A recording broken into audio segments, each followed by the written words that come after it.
l'UDPS a organisé ce matin une rencontre dite d'information et d'échange sur la transition de la télévision analogique vers le numérique. Précision dans un instant.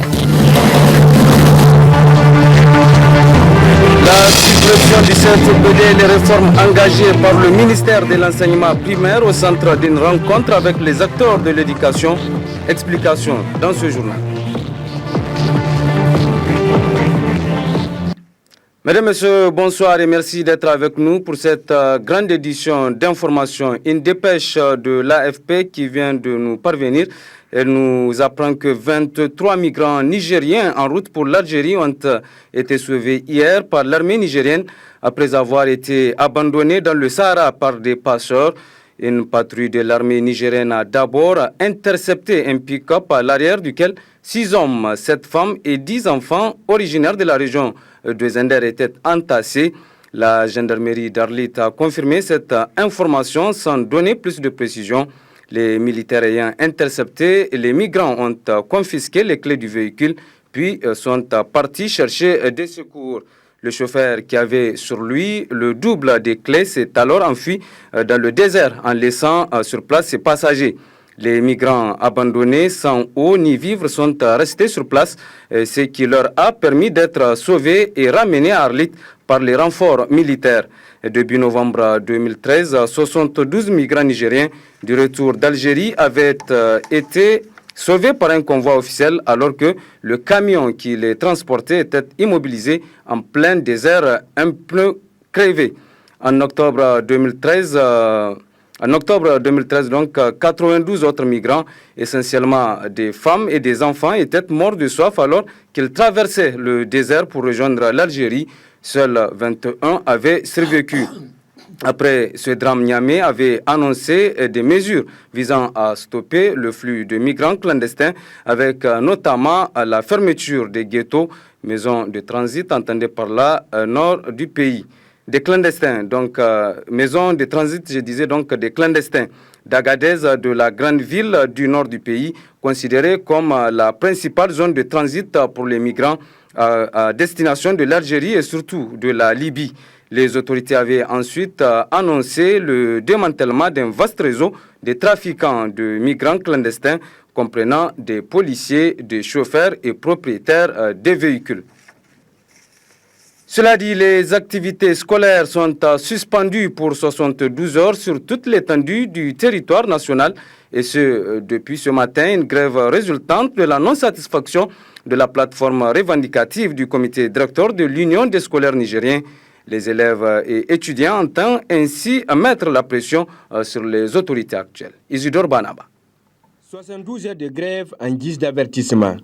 C'est le mot d'ordre lancé par le comité directeur de l'Union des scolaires nigériens USN. Ce mot d'ordre de grève intervient après plusieurs manifestations d'humeur de la section collégienne et lycéenne et la mobilisation des étudiants de l'université de Niamey. L'axe central de leur manifestation, c'est la création des conditions favorables d'études, tant dans les établissements secondaires qu'au niveau des universités. Nous ne sommes pas en train de revendiquer par rapport à notre plateforme revendicative parce qu'elle n'est pas déposée pour l'instant. Ces questions que nous revendiquons sont des questions urgentes et c'est des questions qui constituent le cordon ombilical et c'est la condition sine qua non pour que l'académique se déroule normalement. S'il n'y a pas de table banc, comment est-ce que l'étudiant ou l'élève peut être à l'aise pour étudier? S'il n'y a pas d'encadreur, comment est-ce que l'étudiant ou l'élève peut être à l'aise pour étudier? Au niveau de l'université, les étudiants sont logés à 4, 5, 6 dans des chambres. Pour un bâtiment à des niveaux, 5 ans, vous imaginez que c'est une bonne image pour notre pays? Au niveau de la médecine, il y a un amphithéâtre de 1000 places qui devrait être réceptionné en mars passé. Jusque-là, par la complaisance de l'entrepreneur, ça traîne. Voilà pourquoi nous avons dit pour des questions, parce que ça c'est des questions urgentes et des questions qui doivent être immédiatement solutionnées. C'est pourquoi nous nous accrochons à ça, à la question des bâtiments qui ça fait plus de 5 ans, à la question des masters où ça ne doit pas traîner. Parce qu'on ne peut pas stopper la carrière d'un scolaire nigérien du simple fait qu'il n'y a pas un encadreur alors qu'il n'est pas responsable de ce manque d'encadreur. Il faut que l'État s'y mette, il faut que les enseignants s'y mettent, il faut que les différentes administrations, il faut que tout le monde mette sa main. Dès sa prise de fonction, le président a décidé d'allouer le cas du budget national au secteur éducatif. Ceci pour juguler les problèmes qui minent ces secteurs. Mais cela ne semble pas satisfaire le monde scolaire qui met de plus en plus de pression sur les autorités. Des efforts importants ont été faits, mais il est indéniable que beaucoup reste à faire. Il convient donc aux autorités et aux élèves de se retrouver autour d'une table afin d'échanger et de trouver des solutions idoines pour que les cours puissent se dérouler normalement tout au long de l'année 2014.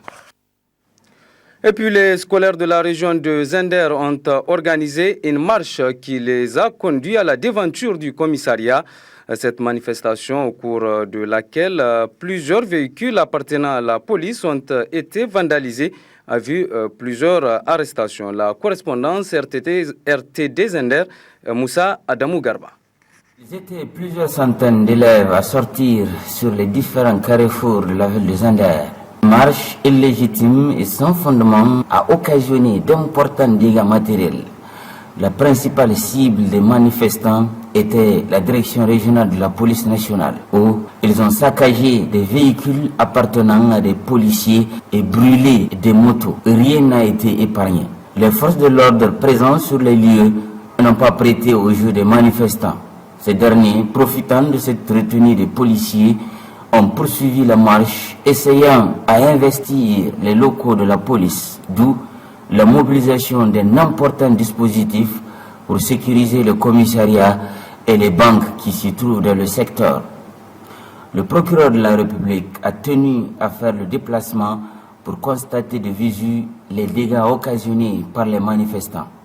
Il faut noter également la présence très remarquée de certains bandits et délinquants parmi les élèves, ce qui laisse à croire que les manifestants ont d'autres motivations dictées par certains individus malsains hostiles à la culture de la paix. En marge de la manifestation, la police a procédé à plusieurs arrestations dans les rangs des manifestants. Ces derniers répondront de leurs actes.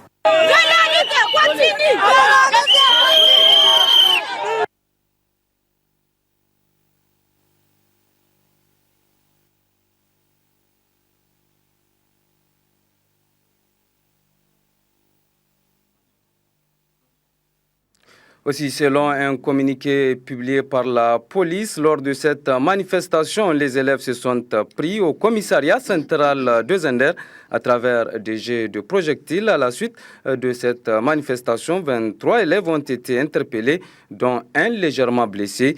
Dans l'élan de leur manifestation, souligne bien ce communiqué, les scolaires manipulés s'attendaient à une réaction violente des forces de défense et de sécurité.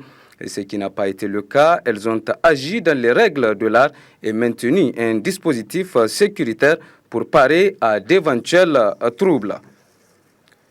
Sur un tout autre plan, le comité chargé de la vulgarisation du document stratégique de réforme du CFEPD poursuit ses rencontres avec les différents acteurs de l'éducation.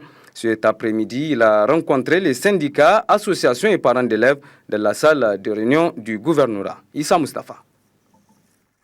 Vulgariser le document stratégique à travers les différentes couches du secteur de l'éducation, raison principale de cette mission du comité national chargé des réformes du CFEPD, communément appelé certificat. En face de ce comité qui a élaboré et examiné ce document, les syndicats et associations et parents d'élèves et comme substance de cet échange, expliquer à ces derniers les grandes lignes de ces réformes. De quoi s'agit-il ? C'est de leur dire que le certificat d'études n'a plus de valeur marchande. Avec un certificat d'études aujourd'hui au Niger, vous ne trouvez pas du boulot.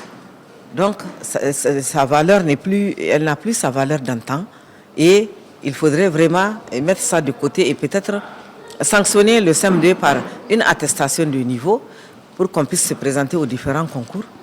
Et c'est des contrôles continus sous forme de composition qui vont se faire. Et le passage va se faire avec 5 sur 10 de moyenne. Et celui qui n'a pas cette moyenne va redoubler. Ou bien aussi, il y aura une orientation à la fin des 3 trimestres. Comment va se faire cette orientation? Cette orientation, c'est une commission ad hoc qui va le faire. Et maintenant, il y aura 3 volets. Et le passage 5 sur 10 à la 6e. Et celui qui veut, il y a un portfolio, c'est-à-dire un dossier d'orientation où on va voir les performances de l'école.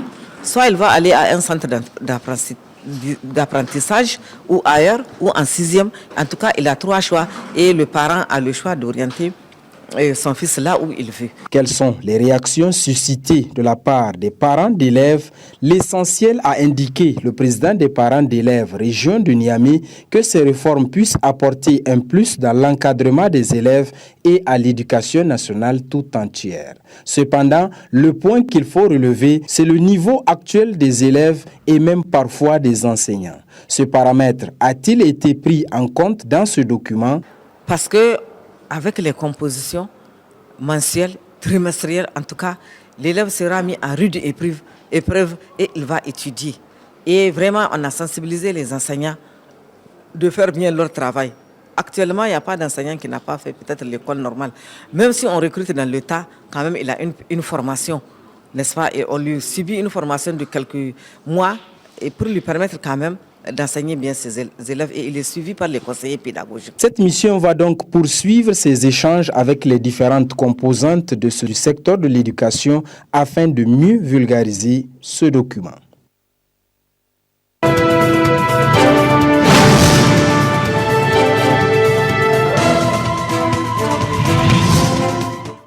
Justement, sur cette réforme engagée par le ministère de l'Enseignement primaire, nous recevons sur ce plateau un invité ce soir.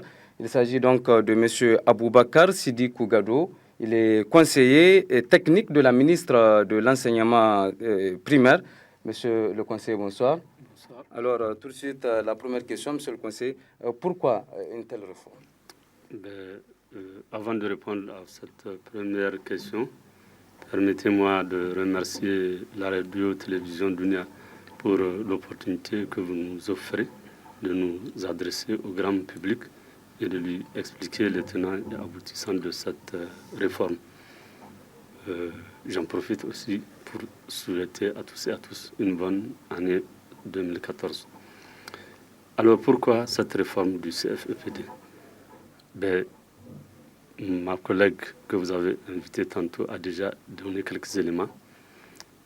C'est d'abord parce que le CFEPD a perdu de sa valeur marchande. C'est aussi parce qu'il a une faible objectivité. De moins en moins, on y croit. Bien entendu, les responsabilités sont partagées. L'État a une grande part de responsabilité, nous en sommes conscients. Mais aussi les acteurs, les autres acteurs qui sont les enseignants et même les parents. Plus personne ne croit à ce diplôme-là. Vous trouverez quelqu'un titulaire du CFEPD mais incapable de lire, d'écrire et de compter. Or, un certificat par essence est censé certifier toutes ces compétences-là. C'est cela que nous appelons un certificat. Tel n'est pas le cas. Mais il y a aussi au-delà de cette suppression, parce que j'ai vu qu'on se focalise un peu trop sur la suppression, on ne voit pas les autres aspects de la question.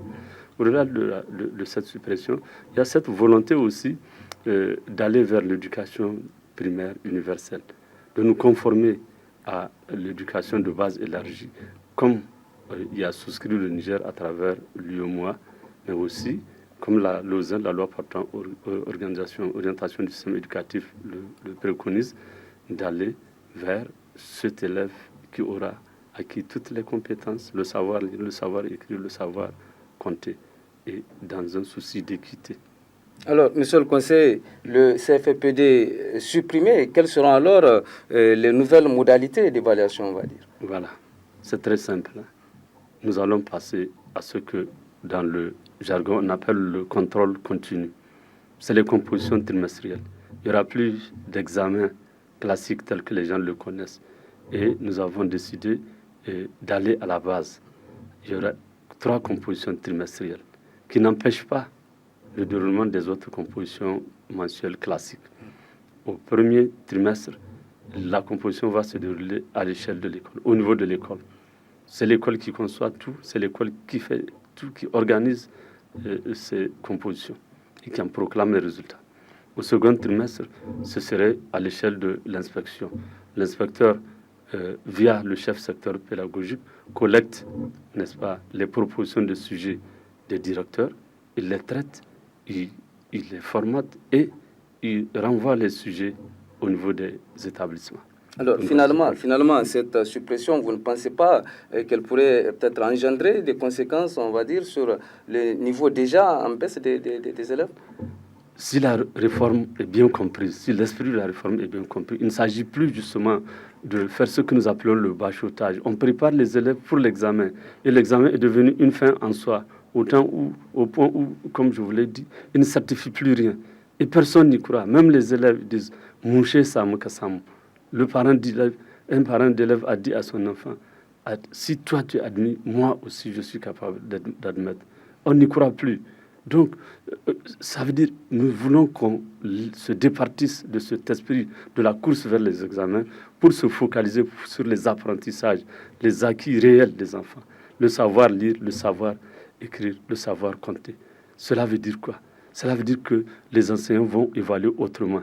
Il s'agit d'aller vers ce que dans le jargon de la pédagogie nous appelons l'évaluation formative, qui consiste à identifier, après l'évaluation diagnostique, les insuffisances des élèves et à les corriger avant de passer à l'étape suivante. Et cela se passe à chaque leçon, mais aussi à chaque niveau. Dès le CI, il faut asseoir les premières compétences, les premières aptitudes. Dès le CI. Si ce n'est pas fait, au CP, on corrige. Mais on ne fait pas passer comme ça, sans remédiation. C'est de cela qu'il s'agit. Donc, merci, monsieur le conseiller. Vous pouvez également rester suivre avec nous la suite de ce journal. Cela dit, le ministre de l'Enseignement supérieur a effectué hier une visite à l'université de Maradi. L'objectif de cette visite de travail du ministre est d'évaluer la situation socio-académique des institutions de l'enseignement supérieur de la région de Maradi. L'université de Maradi a reçu le mardi 14 janvier 2014 une visite de travail du ministre de l'Enseignement supérieur, de la Recherche et de l'Innovation. Une visite de prise de contact avec les institutions de l'enseignement supérieur dans la région de Maradi pour évaluer leur situation socio-académique et recenser les différents problèmes. L'occasion a été saisie par le recteur de l'université de Maradi pour parler de la mission et les perspectives de l'université de Maradi. Les missions de l'université sont centrées sur l'enseignement, la recherche scientifique, l'innovation technologique et la contribution à un développement durable du pays. Monsieur le ministre, monsieur le gouverneur, l'université de Maradi comprend au niveau du rectorat plusieurs services, dont le service de l'innovation, de la communication et de la recherche, et 3 structures de formation. Il s'agit de l'Institut universitaire de technologie créé en 2008, la faculté des sciences et techniques créée en 2010, la faculté d'agronomie et des sciences de l'environnement, FAS, créée en 2011. Au titre de la rentrée académique 2014-2015, il est envisagé la création de la faculté de pharmacie et un institut supérieur de langue, des arts et de la culture. Et en 2015-2016, une faculté de médecine, un institut de formation en analyse biomédicale. La création de la faculté de pharmacie, de la faculté de médecine et de l'institut de formation en analyse biomédicale s'explique par la position géographique de Maradi par rapport aux autres régions du pays et du Nigeria, et la pression démographique ainsi que de nombreux problèmes de santé qui se posent à la région. Localiser les problèmes et trouver les solutions adéquates, c'est le sens donné à cette visite par le ministre de l'Enseignement supérieur, de la Recherche et de l'Innovation. La visite que nous entreprenons aujourd'hui, dans le cadre d'une prise de contact avec les institutions d'enseignement supérieur public et privé, ce qui assurément nous permettra de constater de visu les réalités quotidiennes auxquelles vous êtes confrontés.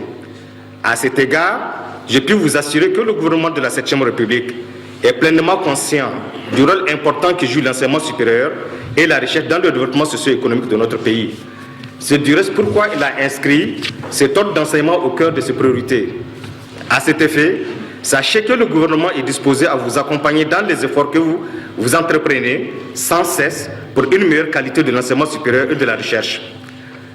Ainsi donc, l'appropriation du LMD, l'amélioration du cadre de la recherche scientifique, la diffusion, la protection des résultats et de la recherche et la création d'un cadre juridique et institutionnel permettront à nos universités d'être plus compétitives à l'échelon national et international. Auparavant, plusieurs responsables des différentes structures qui composent l'université de Maradi ont tour à tour pris la parole pour exprimer leurs préoccupations pour la bonne marche de la dite institution. La rencontre a pris fin par une visite guidée des différents sites de l'université de Maradi et une réunion à huis clos avec les premiers responsables de l'université de Maradi. De son côté, la ministre de l'Enseignement secondaire a procédé ce matin à la remise officielle de 12 véhicules aux différentes directions régionales relevant de son département ministériel. La dite cérémonie s'est déroulée au siège de l'inspection Niamey 1. Murtala Zuber. Au total, 12 véhicules tout-terrain de marque Toyota Hilux qui ont été offerts par le ministère des Enseignements secondaires aux 8 directions régionales du pays. Ces véhicules viennent renforcer le parc auto déjà existant dans ces différentes directions régionales, acquis sur fonds propres du budget national, ce dont vient confirmer les efforts déployés par la ministre pour la bonne marche de ces entités administratives. Dès votre accession à la tête du ministère des Enseignements secondaires, que d'actions concrètes réalisées et plusieurs autres programmées.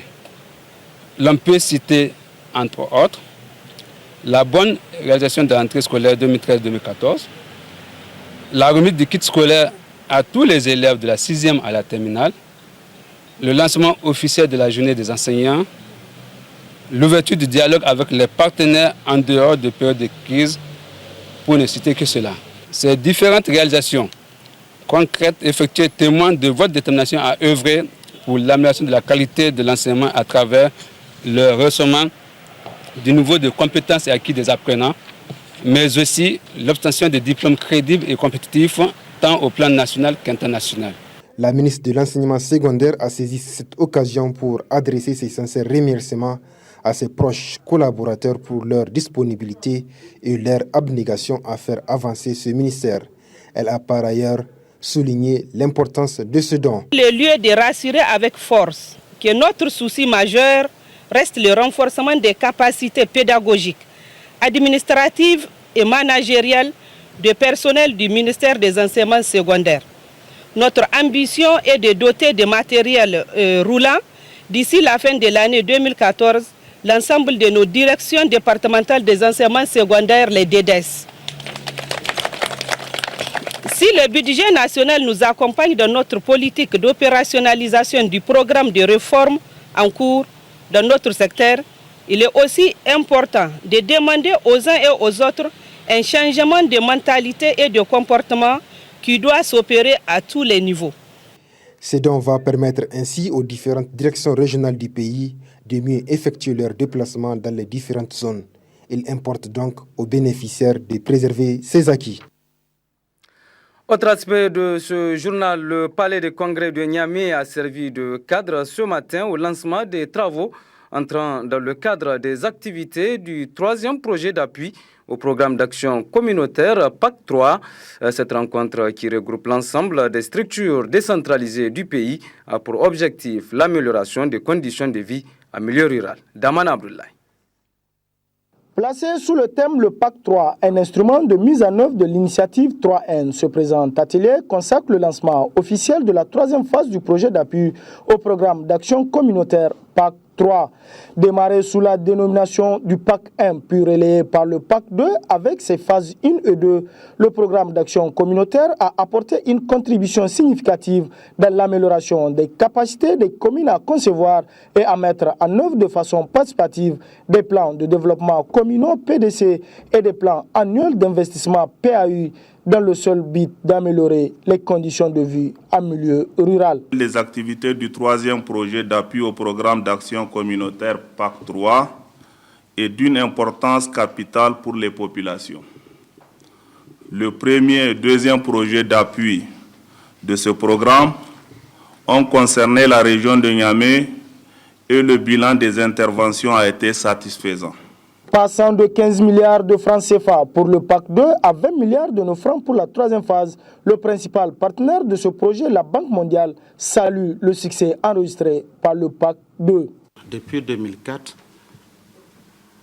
donc exactement une dizaine d'années en arrière, les premiers jalons ont été posés et nous voilà aujourd'hui en 2014 en train donc d'écrire les dernières pages de ce cycle, donc de ce programme décennal. Les deux phases antérieures ont été, cela a été dit tantôt, ont été exécutées avec beaucoup de succès. Notre institution en est véritablement fière et nous ne manquons pas d'opportunité de faire connaître l'expérience qui a été faite au Niger en matière donc d'appui au développement à la base, développement communautaire. Le problème d'insécurité alimentaire demeure une préoccupation pour les autorités actuelles. Le PAC, dans sa deuxième phase, a posé des actes salutaires, notamment l'élaboration du plan d'urgence pour faire face au redoutable déficit fourragers et céréaliers, mais aussi l'accompagnement des rapatriés nigériens des pays voisins en crise. Ce programme constitue un instrument privilégié. Et le représentant de la Banque mondiale l'a rappelé tout à l'heure, pour la mise en œuvre de l'initiative 3e, le Nigérien, au niveau des collectivités territoriales et de la réalisation du projet de la Grande Muraille verte. En effet, le programme d'action communautaire est conçu comme un prêt programmatique adaptable, devant être mis en œuvre, on s'en souvient, sur une période de 12 ans, subdivisée en 3 phases de 4 années chacune, à partir de 2004. Avec succès, les résultats du PAC 1 et du PAC 2 ont permis d'établir des mécanismes de financement décentralisés, participatifs et transparents qui ont responsabilisé les communautés et les collectivités territoriales dans la prise en charge de leur propre développement. Durant 2 jours, ces participants venus à cet atelier de lancement vont échanger sur les acquis du PAC 2 et leur consolidation, mais surtout les principes et les nouveaux aspects de la mise en œuvre du PAC 3. Le PAC 3, véritable outil de mise en œuvre de la gestion durable des terres et des eaux au Niger. Le PAC 3, c'est aussi le développement rural par la réalisation de kits d'infrastructures socio-économiques. Merci Damana Abdoulaye. La maison de la presse a abrité ce matin une rencontre dite d'information et d'échange sur la transition de la télévision analogique vers le numérique. D'autres précisions dans ce compte-rendu signé Seni Maikido Jibril. Le Niger a adopté le 12 avril 2012 le document de stratégie nationale de transition vers la télévision numérique terrestre TNT. Élaborée dans un cadre participatif et inclusif, cette stratégie est assortie de mesures d'accompagnement et d'un plan d'action à mettre en œuvre pour que la télévision numérique terrestre soit une réalité au Niger à l'échéance du 17 juin 2015. C'est donc pour échanger sur les enjeux de la télévision numérique terrestre dans son volet communication que l'Organisation internationale de la francophonie OIF a mis à la disposition de notre pays un expert pour l'élaboration d'un plan de communication. Les ondes ne s'arrêtent pas aux frontières, parce que lorsque la planification des fréquences n'est pas coordonnée, et c'est bien pour ça que cette planification des fréquences est coordonnée par un organisme international neutre qui est l'UIT, l'Union internationale des télécommunications, ou l'UAT, l'Union africaine des télécommunications, lorsque ces fréquences ne sont pas coordonnées, il y a des risques d'interférence lorsqu'une fréquence rencontre une autre. Donc concrètement, ça signifie que l'émission de vos programmes peuvent brouiller celle du voisin, ou inversement, l'émission des programmes du voisin risque de vous brouiller vos propres programmes. Ce qui est bien évidemment totalement incompréhensible pour les téléspectateurs.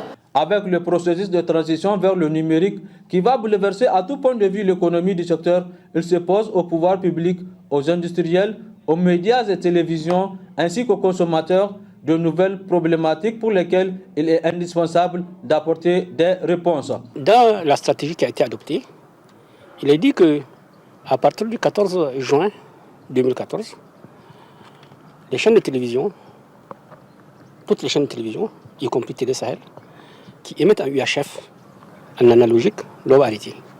Télé Sahel émet en VHF. Donc, mais vous, toutes là qui êtes là, vous êtes censés arrêter. C'est très bien de le dire, Mais la vérité est compliquée, est plus difficile à appliquer. Parce que pour arrêter, il faut que vous puissiez émettre d'abord un numérique. Il faut que cette stratégie soit applicable, que l'ensemble de la stratégie soit applicable, et notamment que le client ait déjà un décodeur qui lui permette de capter le numérique gratuitement. Or, je pense très bien que le 14 juin, il n'y aura pas une seule chaîne de télévision qui sera capable d'émettre un numérique. Alors ça devient difficile. Cette rencontre constitue donc une opportunité pour les opérateurs de chaînes de télévision et l'expert média d'échanger sur les enjeux de la transition vers le numérique pour le Niger. Sur un tout autre plan, la société nigérienne de brasserie a procédé hier au lancement de la nouvelle Malta Tonic qu'elle entend désormais mettre sur le marché. C'était à l'occasion d'un cocktail organisé dans l'enceinte de la dite société. Organisé avec face dans l'enceinte de la boutique vin de la société nigérienne de brasserie, ce cocktail qui rassemble autour du directeur général de la Bra Niger, hommes de médias et autres distributeurs agréés marque le lancement par la dite société de ce dernier et tout nouveau produit. Malta Tonic, c'est le nom de cette nouvelle boisson riche en céréales et non alcoolisée, mise en vente par la nigérienne de brasserie, la Bra Niger, qui entend à travers cette innovation donner plus de satisfaction à sa clientèle. Nous vous accueillons ce soir pour vous présenter notre nouveau produit qui s'appelle Malta Tonic. Bra Niger, après une année 2012 un peu difficile, a retrouvé un second souffle puisqu'on a vu nos ventes progresser de plus de 30% l'année écoulée, donc ce qui est pour nous une très bonne performance. Et on a beaucoup progressé, notamment en boissons gazeuses. Et donc c'est pour ça qu'on souhaite continuer à se développer dans ce domaine-là. En termes de rentabilité, on n'a toujours pas une rentabilité extraordinaire, mais on compte bien y arriver un jour grâce au développement des ventes, puisqu'on compte faire les mêmes performances en 2014 qu'en 2013. Certifié ISO 9001 et meilleur prix de l'excellence pour l'année 2013, la Bra Niger mise ainsi sur le renforcement de sa gamme à travers la mise en vente de produits de très haute qualité et annonce d'importants investissements en 2014 en vue de continuer à davantage marquer sa stature de leader sous-régional. On a une nouvelle ligne, ce qu'on appelle PET, donc les bouteilles plastiques, qui sera installée en mars pour mieux satisfaire nos consommateurs. Et puis on investit encore dans différents appareillages, une siroperie pour faire plus de boissons gazeuses, une fabrique de ce qu'on appelle CO2, donc le gaz carbonique, de nouveaux appareils pour l'usine. Donc nous allons investir plus de 2 milliards en 2014 et on va beaucoup investir aussi dans les emballages, puisque vous savez que nous, on travaille en emballage consigné et que donc on a besoin d'investir. Donc on va acheter plus de 1 million de bouteilles en 2014, encore plus que ce qu'on avait acheté en 2013. Vous verrez très prochainement un nouvel habillage pour un de nos produits phares qui est la Castel. Vous verrez aussi très prochainement des nouveaux produits Yuki. Donc on a grandi la gamme avec là aussi un nouvel habillage, un nouveau packaging. Et puis on a des petites surprises qu'on vous réservera toujours au courant du premier semestre avec de nouveaux produits mais que je ne veux pas dévoiler maintenant. Et puis on fera aussi des opérations pour la Coupe du Monde puisque vous savez qu'en juin il y a la Coupe du Monde qui arrive. Pour faire découvrir la nouvelle Malta Tonic au grand public, toute une série de dégustations est prévue dès ce 15 janvier au niveau des points de vente stratégiques déjà ciblés de la Bra Niger. Dès demain, un certain nombre de points de vente ont été ciblés où il y aura des séries de dégustations sur les points de vente dites boutiques traditionnelles, chez des bouchers et aussi dans les bars. Donc, en ce qui concerne nos distributeurs, il sera organisé des challenges à partir du mois de février afin de remercier les plus méritants et leurs équipes tout entières. Je me réjouis beaucoup que nous avons un produit aujourd'hui international à la place d'un produit local. Parce qu'il ne faut pas oublier que Malta Panther ne se trouvait qu'au Niger. Aujourd'hui, nous avons un Malta qui a le même goût que le Malta, mais avec du tonic, mais qu'on peut retrouver dans toute la sous-région. Vous avez un petit goût de tonic là-dedans. Certes, vous avez le goût de Malta, mais mélangé au tonic. Je suis sûr que les gens vont apprécier, ils ne seront pas déçus. Un cocktail de lancement conclu par cette remise symbolique de l'eau à des distributeurs grossistes PET et verts en guise d'encouragement par la BRA Niger. Et puis à l'instar de la Oumma islamique du monde entier, la communauté musulmane de Yelwani, c'est dans le département de Tera, région de Tillabéri, a célébré dans la joie dimanche dernier le Mouloud ou l'anniversaire du prophète, paix et salut sur lui. Le compte rendu de Ismaël Beidi.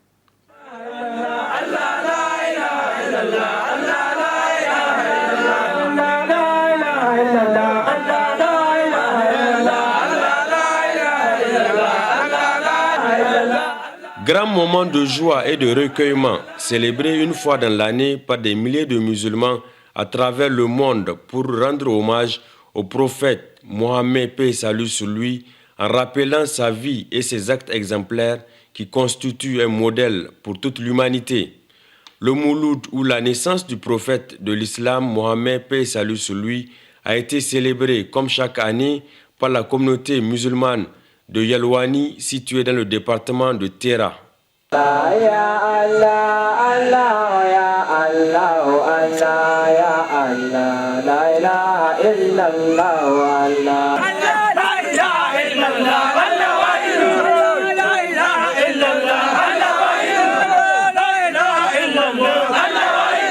Les fidèles musulmans de Yelwani se sont retrouvés encore cette année derrière leur leader, Cheikh Issa Yelwani, pour manifester leur joie et leur fierté.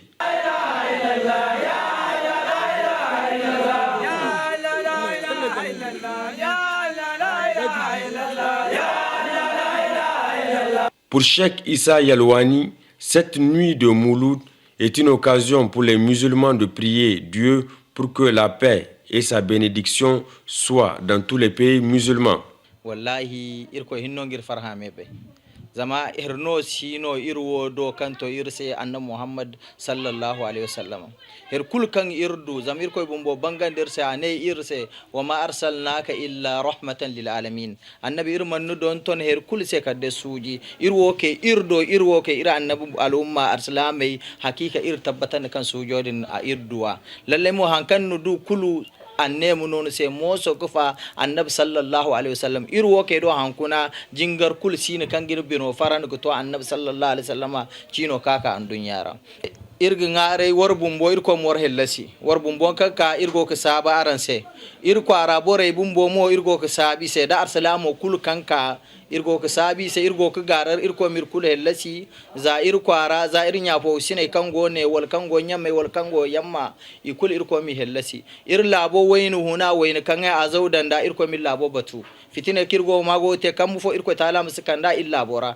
wone de te gararo kango irse irko mir chabiye se banda lafiya irko min no ban kanga irmiye ka fete irko taala mir tora amil labo bata marsalame kul batu.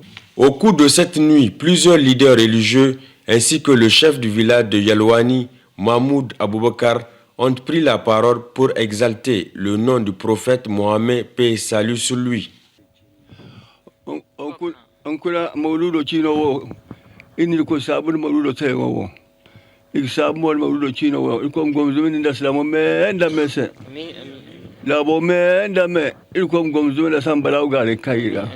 Lecture du Saint-Coran, invocation du nom de Dieu et rappel sur la vie du prophète Mohammed, paix et salut sur lui, ont marqué les moments forts de la soirée. À la fin, les fidèles musulmans de Yelwani se sont donné rendez-vous à l'année prochaine, Inch'Allah.